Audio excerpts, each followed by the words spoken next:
రంగారెడ్డి జిల్లా షాద్నగర్ లో వ్యవసాయ పోలీస్ శాఖ ఆధ్వర్యంలో విత్తనాలు ఎరువుల డీలర్లకు అవగాహన సదస్సు నిర్వహించారు। ఈ సమావేశంలో షాద్నగర్ ఎమ్మెల్యే వీర్లపల్లి శంకర్ పాల్గొన్నారు। నియోజకవర్గంలో కొన్ని చోట్ల కల్తీ విత్తనాల సరఫరా అవుతున్నాయని వాటిని అరికట్టడానికి అవగాహన సమావేశం ఏర్పాటు చేయడం జరిగిందని అన్నారు।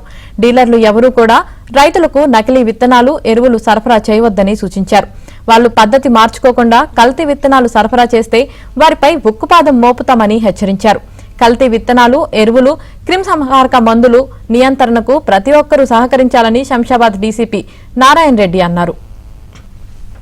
నియోజకవర్గంలో విత్తనాలు వేసే సమయం ఆసన్నమైంది కాబట్టి నియోజకవర్గంలో అక్కడక్కడ కల్తీ విత్తనాలు సరఫరా అవుతున్నాయని తెలిసింది కాబట్టి ఇవల్ల సంబంధిత అధికారులతోని అందరితోని డీలర్లతోని కూడా అవగాహన సదస్సు ఏర్పాటు చేయడం జరిగింది।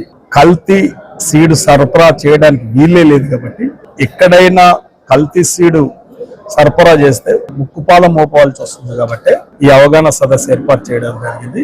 ఈ స్పూరియస్ సీడ్స్ మీద డీలర్లకు agriculture officers police officers and శాసనసభ్యులు ఎమ్మెల్యేగా షాద్నగర్ శాసనసభ్యులు శ్రీ శంకర్ గారు అందరూ కూడా ఈరోజు ఈ అవగాహన సదస్సులో పార్టిసిపేట్ చేయడం జరిగింది। కాబట్టి దయచేసి ఎవరు కూడా ఈ డీలర్స్ కానీ లేకపోతే ఇంకా ఎవరు కానీ కొనొద్దు, ప్లస్ ఎవరున్నా ఈ స్పూరియస్ సీడ్స్ అమ్ముతున్నా కూడా ఇన్ఫర్మేషన్ సమాచారం ఇవ్వాలని చెప్పేసి వాళ్ళని కూడా విజ్ఞప్తి చేస్తున్నారు। Thank you.